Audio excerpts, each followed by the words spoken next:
I realized my name wasn't even listed in my parents' will. Everything went to my brother.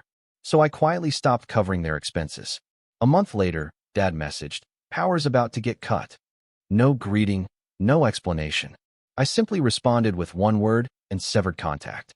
I, 34M, discovered my parents' will last Tuesday while helping my dad organize his office. The document was sitting right there on his desk, partially covered by old bills. I wasn't snooping. He'd asked me to help sort through his financial papers because Mom had been having memory issues lately. My hands went numb as I read through the pages. Every asset, every account, every piece of property they owned was going to my brother, the house where I'd grown up, the savings account I'd been contributing to for years, Dad's vintage car collection, even Mom's jewelry that she'd always said would be mine someday. My name appeared exactly 0 times in the entire document. I sat there staring at those pages for what felt like hours, but was probably only minutes. 26 years of being the responsible son crashed through my mind. 26 years of covering their bills when Dad's business struggled. 26 years of taking care of their house repairs, their medical expenses, their car payments. Meanwhile, my brother had been living across the country, calling maybe twice a year, never sending money, never visiting for holidays. The math was brutal. I'd calculated it once during a sleepless night last year. I'd spent nearly $180,000 on their expenses over the past decade. Money that could have gone toward my own house, my own future, my own retirement. Instead, I'd been living in a cramped apartment while making sure their mortgage stayed current. Dad walked back into the office and found me holding the will. He glanced at the papers in my hands, and his face went pale. I asked him when this was written, and he mumbled something about updating it last month. I asked why my name wasn't included, and he shifted uncomfortably, saying they'd thought my brother needed more help since he had kids. That stung. I'd been helping them for over a decade because I didn't have kids yet, because I'd prioritized their needs over starting my own family, because every time I'd saved enough for a down payment on a house, some emergency would pop up and I'd transfer the money to their account instead. I folded the will carefully and placed it back on his desk. I told him I understood, wished him a good day, and left. The drive home was a blur of rage and disbelief. That night, I made a decision that would change everything. I opened my laptop and started canceling automatic payments. Their electric bill, canceled. Water bill, canceled. Internet and cable, canceled. Their supplemental health insurance that I'd been covering, canceled. The monthly transfer I'd been sending to help with groceries, stopped. It took 3 hours to undo a decade of financial entanglements. Each cancellation felt like pulling off a bandage that had been stuck to my skin for years. By midnight, I'd severed every financial connection between us. The next few weeks were strange. My bank account actually had money left at the end of the month for the first time in years. I bought groceries without calculating whether I could afford them. I even splurged on a nice dinner at a restaurant I'd been wanting to try. Mom called twice during those weeks, but I let it go to voicemail. She rambled about doctor appointments and complained about the neighbor's dog. Normal stuff. She didn't mention any problems with bills or utilities. Maybe Dad hadn't noticed yet, or maybe he was handling things himself for once. 3 weeks in, my brother called. This was unusual. We maybe talked once every few months, and usually only about family emergencies. He asked how I was doing, which was even more unusual since our conversations typically lasted under 5 minutes. He mentioned that Dad had called him asking about money for some repair work on the house. The furnace was acting up, and the estimate was around $3,000. My brother had told Dad he was strapped for cash with the kids' school expenses and suggested Dad call me instead. I told my brother I wasn't covering their expenses anymore. There was a long silence on the other end. He asked what I meant, so I explained about finding the will and learning about their inheritance plans. Another long silence. He said he hadn't known about the will's contents. He claimed Dad had never discussed it with him. Whether that was true or not, I didn't care anymore. I told him if he was inheriting everything, he could start contributing financially. The call ended awkwardly. For weeks after I'd stopped the payments, my phone buzzed with a text from Dad. No greeting, no small talk, just 7 words. Power's about to get cut. Need help now. I stared at that message for a long time. Part of me felt guilty. These were my parents, after all. I'd grown up in that house, eaten countless meals at their kitchen table, been tucked into bed in that upstairs room for 18 years. But another part of me felt something I'd never experienced before, a sense of my own worth. For decades, I'd been their safety net while my brother lived his life without any financial responsibilities toward our parents. For decades, I prioritized their comfort over my own future.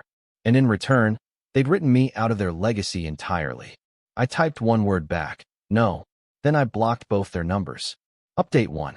It's been 6 months since I cut contact, and I'm still processing everything that's happened. The first few weeks were the hardest. I kept expecting to feel worse about my decision, but instead, I felt lighter than I had in years. My brother called from a different number about 2 months after I blocked our parents. He'd driven across the country to help them deal with their financial crisis. The power had indeed been shut off, along with the water a week later. Dad had apparently been juggling bills for months, using credit cards to cover basic expenses once my payments stopped. My brother was angry, but not at me. He was furious with our parents for never telling him how much I'd been contributing. He'd assumed Dad's business was still doing well and that they were financially stable. Learning that I'd been subsidizing their lifestyle for over a decade while being excluded from their will had shaken him. He told me he'd confronted them about the inheritance situation. Mom, in one of her clearer moments, had admitted they'd always assumed I'd never get married or have kids, so I wouldn't need the inheritance as much as he would. The logic was stunning in its cruelty. They decided my future based on my current circumstances, never considering that their financial dependence on me might be part of why I hadn't been able to build my own life yet. Dad, according to my brother, had been defensive at first. He'd argued that I'd never complained about helping them, so he'd thought I was fine with the arrangement. When my brother pointed out that the will didn't even include a small token for me, Dad had gone quiet. My brother had given them an ultimatum. Either they revised the will to split things more fairly, or he wouldn't help them financially either. He had his own family to think about, and if they expected him to inherit everything, they needed to treat me with basic respect. They'd agreed to change the will, and my brother sent me a photo of the new version. It wasn't a perfect 50-50 split. I was getting about 40% of their assets, but it was a massive improvement over nothing. Along with the photo, he'd sent a long message apologizing for never stepping up financially and for not realizing how unfairly I'd been treated. But here's the thing. I didn't unblock their numbers or respond to my brother's attempts to reconcile on their behalf. The will change felt like too little, too late. It wasn't really about the money anymore, though the money mattered.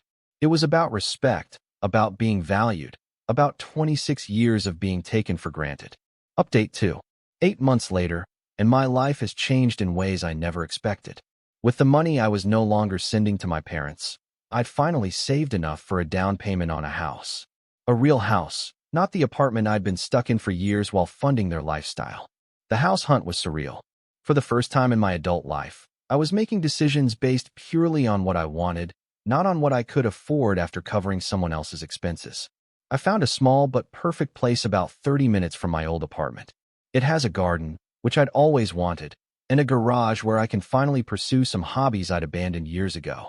Moving day was bittersweet. I kept expecting my phone to ring with some family emergency that would derail my plans, but it stayed quiet. My brother had called a few more times from different numbers, but I'd stopped answering calls from numbers I didn't recognize. About a week after I moved in, my neighbor knocked on my door. She was an older woman, probably in her 70s, with kind eyes and a plate of homemade cookies. She welcomed me to the neighborhood and mentioned that she'd noticed I was around my age and wondered if I had family nearby. I found myself telling her a simplified version of my story. She listened without judgment, occasionally nodding or making small sympathetic sounds. When I finished, she was quiet for a moment before sharing her own experience with family financial dynamics. Her son had been supporting her financially for years after her husband died, she explained. But unlike my parents, she'd made sure he was the primary beneficiary in her will and had openly discussed her gratitude for his help. She'd also insisted on contributing what she could and had downsized her lifestyle to reduce the burden on him. Her perspective helped me realize something I'd been struggling to articulate. It wasn't that I'd expected to be rewarded for helping my parents. Family should help family. But I'd expected basic consideration, acknowledgement, and respect for the sacrifices I'd made. The will had just been the final proof that they'd never really valued what I'd given up for them. 3 weeks into living in my new house, I was working in the garden when a car pulled into my driveway. My heart sank as I recognized my brother's rental car. He'd somehow found my new address. He got out slowly, looking tired and older than I remembered. He approached carefully, like someone trying not to spook a wild animal. He said he'd gotten my address from my old landlord and hoped I'd be willing to talk. I stayed kneeling in the dirt, pulling weeds, and told him he had 5 minutes. He explained that our parents' health had deteriorated significantly over the past few months. Mom's memory issues were getting worse, and Dad had been diagnosed with early-stage heart disease. They were struggling both financially and emotionally, and Dad had been asking about me constantly. My brother said he'd been trying to help them, but living across the country made it difficult. He'd hired a local service to help with some of their needs, but it was expensive and impersonal. They needed family, he said. They needed me. I asked him if they'd ever explicitly apologized for the whole situation or acknowledged how they'd treated me. He was quiet for a moment before admitting that Dad still seemed to think he'd done nothing wrong, though Mom had expressed regret during her clearer moments. I told him I appreciated him coming, but I wasn't ready to resume contact. Maybe someday, but not now. The hurt was still too fresh, and I was finally building a life that felt like my own. He nodded, looking disappointed but not surprised. Before he left, he handed me a piece of paper with their current phone numbers and address, just in case I changed my mind. He also mentioned that they'd put the house up for sale and were looking into assisted living facilities. After he drove away, I sat in my garden for a long time, holding that piece of paper. Part of me felt guilty for not rushing back to help them through their health problems. But a larger part of me recognized that this was exactly the pattern that had trapped me for so many years. Every time I tried to establish boundaries or prioritize my own needs, some crisis would emerge that pulled me back in. Update 3. It's been over a year now since I cut contact, and I'm writing this final update because I think I've finally found some peace with my decision.